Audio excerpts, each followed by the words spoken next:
Assalamualaikum warahmatullahi wabarakatuh. Selamat siang Bu Clara dan teman-teman semua. Kami dari kelompok 6 akan menjelaskan terkait dengan analisis 11 skill participatory culture pada salah satu konten kreator. Sebelumnya, saya akan memperkenalkan anggota dari kelompok 6. Boleh di next slide? Yang pertama ada Gediah Koarsini, Deswa Ananta, Sultan Zaki Trisnaji, Cut Alia Syafia, Shalwa Nazra Fauzia, dan Jeriko Ardia Susanto, dan pastinya saya sendiri Amelia Widianti. Untuk penjelasan pertama akan dijelaskan oleh rekan saya Jeriko. Kepada Jeriko dipersilahkan. Sebelum kita masuk ke yang pertama, saya akan menjelaskan tentang 11 skill literasi digital participatory cultural yang dijelaskan oleh Jane Skin. Skill ini merupakan keterampilan yang penting dalam memahami dan berpartisipasi dalam budaya digital yang terus berkembang. Kami akan menganalisis dan mengevaluasi 11 keterampilan literasi digital ini pada salah satu konten kreator yaitu Jang Hansol yang atau bisa dikenal dengan Karen Reomid. Hansol merupakan YouTuber yang berasal dari Korea dan ia sering membahas tentang kasus-kasus misteri dan berbagi trending topik di Korea dengan aksen medoknya.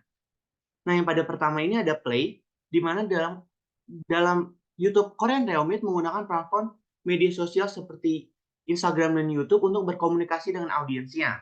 Dalam setiap platform yang digunakan Korean Reomid terdapat beberapa konten. Dalam konten Instagram dan dalam konten Instagram, Korean Reomid lebih mengenalkan konten pada kehidupan sehari-harinya dan berbagi informasi yang mengenai YouTube mengenai konten YouTube-nya yang diupload. Sedangkan pada platform YouTube, Korean Reomid lebih mengenalkan mengenai isu-isu terkini yang dikemas dengan hal formal. Hal tersebut berarti membahas mengenai Korean Reomid menggunakan kedua platform baik Instagram maupun YouTube untuk membentuk citra diri. Dalam Instagram, Korean Reomid memiliki branding lebih santai yaitu dengan share dengan kehidupan sehari-harinya. Sedangkan pada YouTube Korean Reomid lebih membranding untuk pesan-pesan informatif yang bersifat formal. Selanjutnya akan dijelaskan oleh Deswa.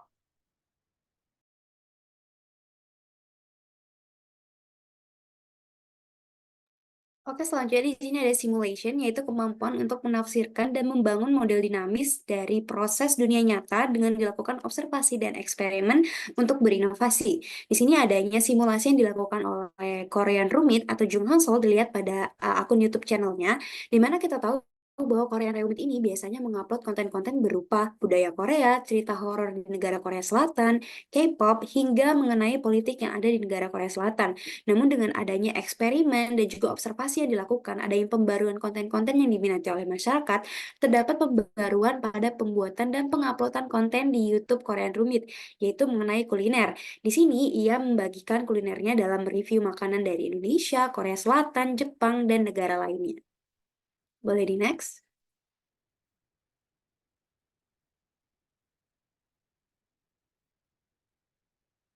Oke, selanjutnya simulasi yang terjadi juga terdapat pada Instagramnya, yaitu @hansoljang110, di mana kita lihat bahwasanya setiap pembahasan ataupun topik yang sedang ia bahas, di situ dia menambahkan sebuah objek-objek editing atau visual yang lebih menarik. Hal ini juga dapat dilihat dari penayangan video yang ia berikan dan ia upload di media sosial Instagram dia, dan juga dapat kita lihat dari thumbnail yang ia berikan yang terdapat pada feed Instagramnya yang terlihat lebih eye-catching, lebih menarik, dan lebih kreatif. Boleh di next?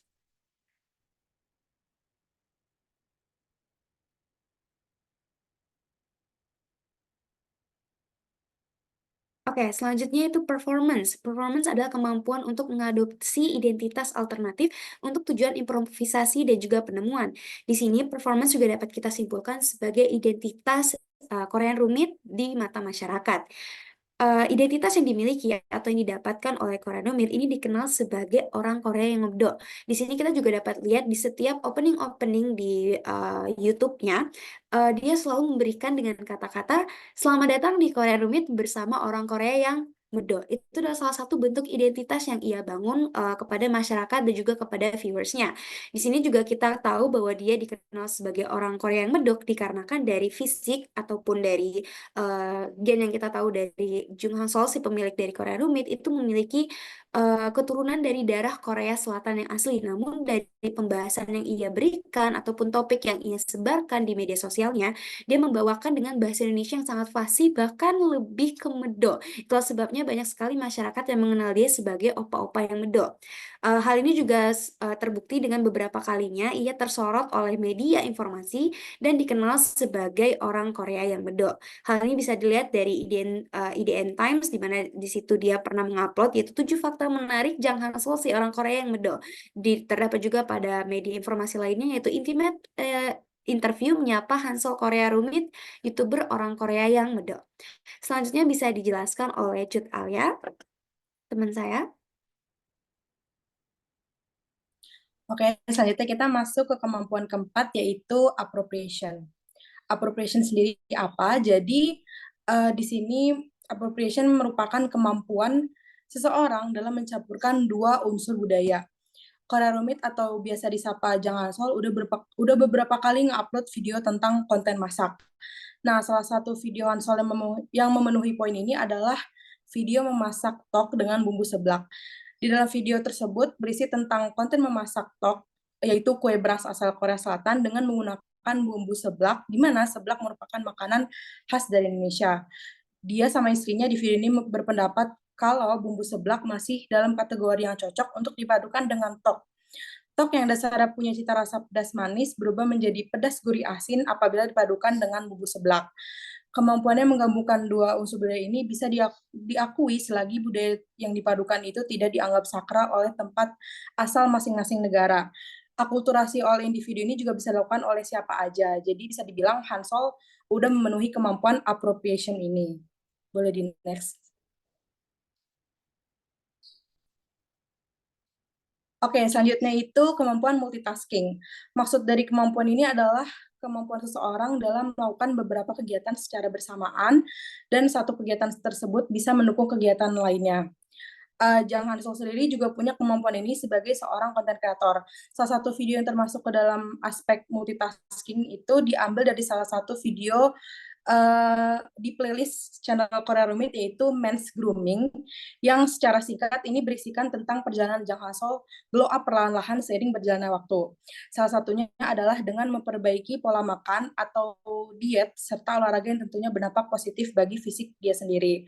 Video diet ini termasuk dalam kategori multitasking karena selain untuk keperluan konten, Hansol juga bisa menjadi inspirasi diet bagi orang-orang yang menonton serta membantu dia sendiri dalam memaintain penampilannya, sehingga progresnya juga bisa dipublikasikan kepada viewersnya sendiri.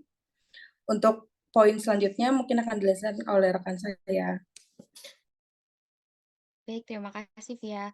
Saya akan melanjutkan penjelasan terkait 11 skill yang dimiliki oleh Hansol. Selanjutnya adalah distributed cognition. Skill ini merupakan kemampuan berinteraksi dengan optimal menggunakan media yang ada. Individu telah memahami dengan baik peran media digital dan bagaimana memanfaatkannya. Berkaitan dengan kemampuan literasi digital, konten kreator yang dianalisis mampu menerima informasi dari media sosial dengan cepat dan mendistribusikannya kembali melalui konten yang dibuat di channel YouTube-nya. Hansol selalu mengikuti kasus yang trending dan menjadi perbincangan warganet terutama yang berkaitan dengan Korea Selatan. Kemudian, ia akan membuat konten terkait kasus tersebut. Misalnya, terkait berita yang terbaru yang masih banyak diperbincangkan publik, yaitu dating antara aktor Ryu Jun-yeol dan aktris Han So-hee. Kabar kedekatan mereka mencuat pada tanggal 15 Maret 2024 dan kemudian Hansol dengan cepatnya membuat konten terkait ringkasan dari kasus ini pada tanggal 18 Maret 2024. Hansol juga memberikan tanggapannya sebagai pihak netral sehingga membuat penonton menyukai konten yang ia buat tersebut. Hansol mampu mengolah informasi yang diperoleh dari media digital ke dalam konten yang mudah dimengerti banyak orang.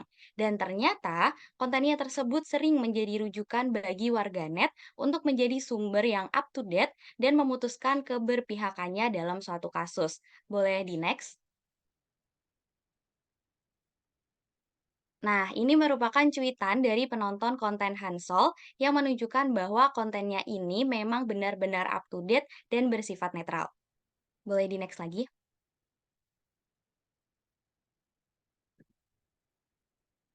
Oke, selanjutnya saya akan menjelaskan terkait dengan collective intelligence. Jadi, kemampuan ini merupakan kemampuan untuk menerima dan membandingkan pemikiran orang lain dengan pemikiran sendiri, sehingga memperoleh kesamaan tujuan. Sebagai seorang konten kreator, Hansol harus bisa memberikan contoh yang baik bagi pengikutnya. Misalnya, melalui keterampilan collective intelligence yang dimiliki. Ia harus mampu menunjukkan sikap menghargai pendapat orang lain. Dilihat dari bagaimana ia membalas komentar di akun media sosialnya, Hansol mampu menerima perbedaan perspektif dengan baik. Hansol juga pernah membuat forum diskusi terkait pandangan pengguna Twitter terhadap Elon Musk yang membuka peluang dirinya untuk berdiskusi dengan para pengikutnya.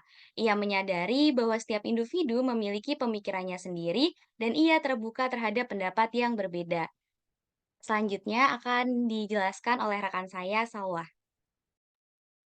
Terima kasih, Amel.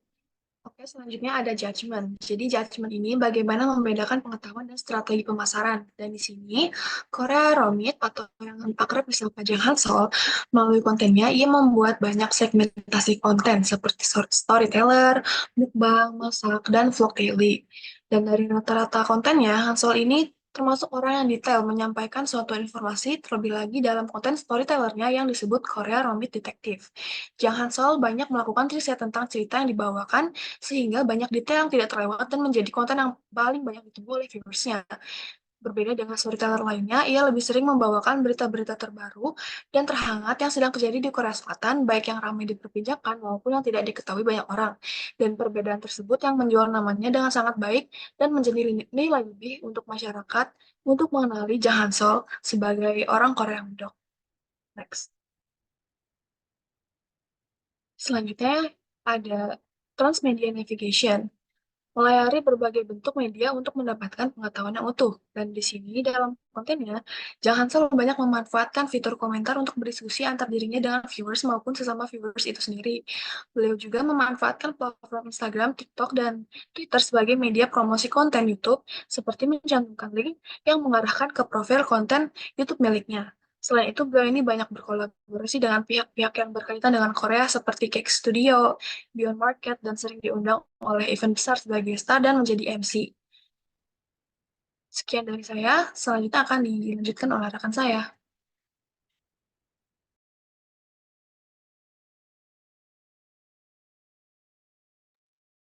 Baik, selanjutnya adalah skill tentang networking. Di sini kami mengambil tentang bagaimana sih si content creator Jang Hansol ini menerapkan dari skill networking, di mana dia berkolaborasi atau juga bekerja sama dengan beberapa content creator lainnya, seperti juga ada beberapa dari idol Korea maupun juga dari artis asal Indonesia. Jadi kemampuan ini penting untuk diketahui karena bisa menambah dari engagement ataupun insight yang didapatkan dari si konten kreator itu sendiri dengan cara untuk berkolaborasi dengan konten kreator lainnya.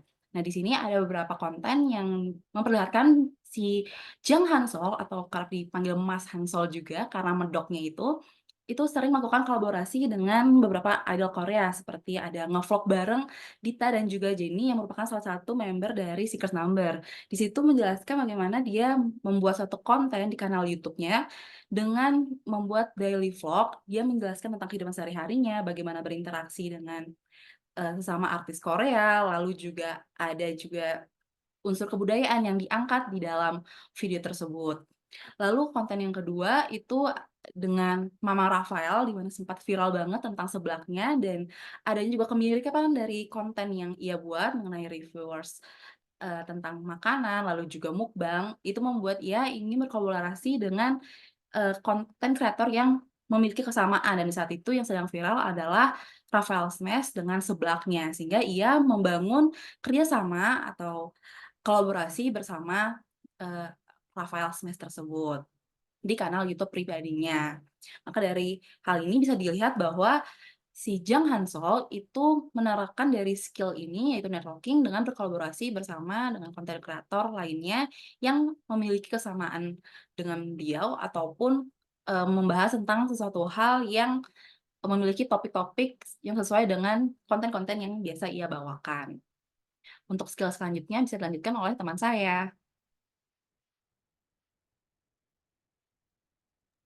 Oke, baik. Selanjutnya ada skill ke-11 atau skill yang terakhir, yaitu negotiation. Yang mana ini adalah kemampuan untuk bernegosiasi dan menyelesaikan konflik dalam lingkungan online.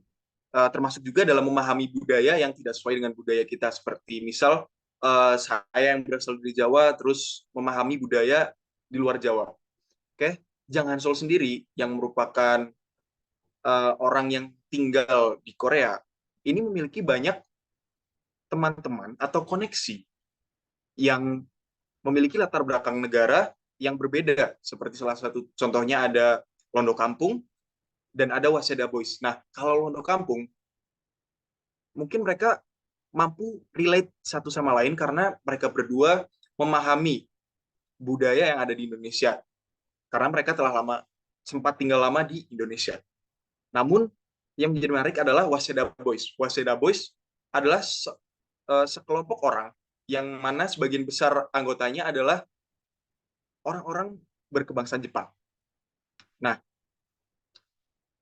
Jang Han-sol ini mampu bergaul dengan mereka dan bahkan terlihat dalam beberapa konten Jang Han-sol atau Korean Romit, mereka pergi bersama dan mencicipi atau menjajal makanan dari negara masing-masing, yang mana memiliki rasa yang berbeda, dan di saat mereka menuju ke negara masing-masing, seperti mungkin Jang Han-sol ke Jepang atau Waseda Boys ke Korea, mereka akan merasakan budaya yang berbeda.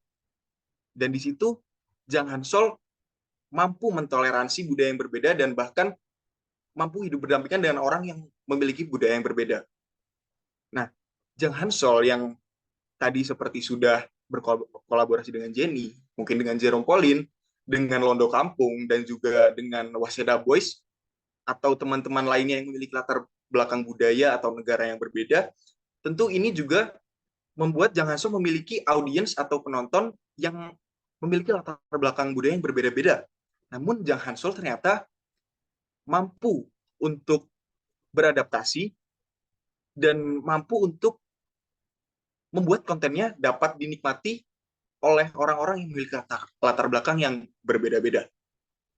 Nah, itu dia 11 skill literasi digital participatory culture.